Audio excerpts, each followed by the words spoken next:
निर्गमन अध्याय 2। निर्गमन अध्याय 2।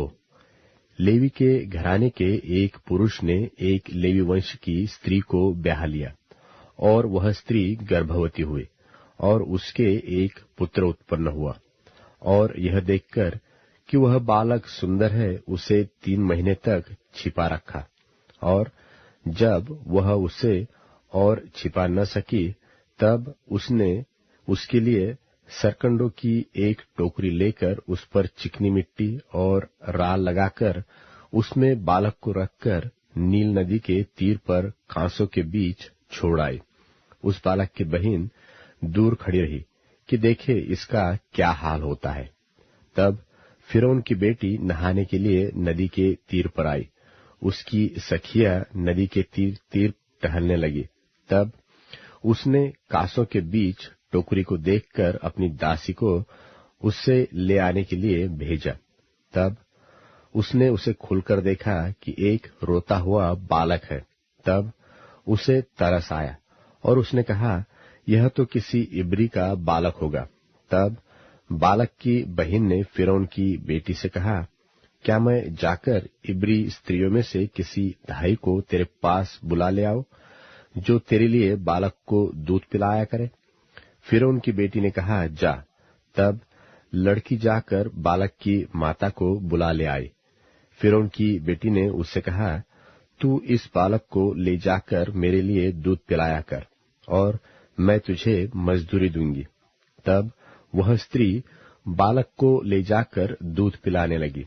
जब बालक कुछ बड़ा हुआ, तब वह उसे फिरौन की बेटी के पास ले गई, और वह उसका बेटा ठहरा। और उसने यह कहकर उसका नाम मूसा रखा कि मैंने इसको जल से निकाल लिया। उन दिनों में ऐसा हुआ कि जब मूसा जवान हुआ और बाहर अपने भाई बंधुओं के पास जाकर उनके दुखों पर दृष्टि करने लगा, तब उसने देखा कि कोई मिस्री जन मेरे एक इब्री भाई को मार रहा है।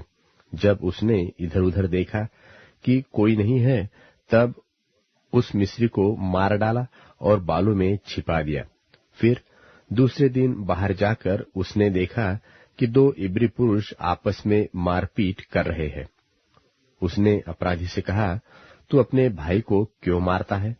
उसने कहा, किसने तुझे हम लोगों पर हाकिम और न्याय ठहराया? जिस भांति तूने मिस्री को घात किया, क्या उसी भांति तू मुझे भी घात करना चाहता है? तब मूसा यह सोचकर डर गया कि निश्चय यह बात खुल गई है। जब फिरौन ने यह बात सुनी, तब मूसा को घात करने की युक्ति की। तब मूसा फिरौन के सामने से भागा और मिद्यान देश में जाकर रहने लगा, और वह वहां एक कुएं के पास बैठ गया।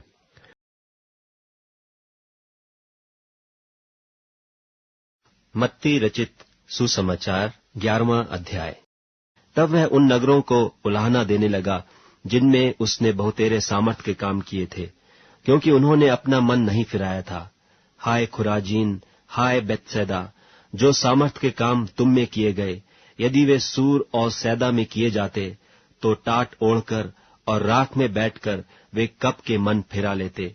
परंतु मैं तुमसे कहता हूं कि न्याय के दिन तुम्हारी दशा से सूर और सैदा की दशा अधिक सहने योग्य होगी।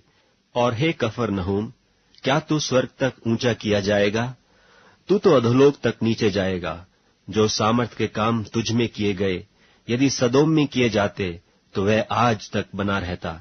पर मैं तुमसे कहता हूं कि न्याय के दिन तेरी दशा से सदोम के देश की दशा अधिक सहने योग्य होगी।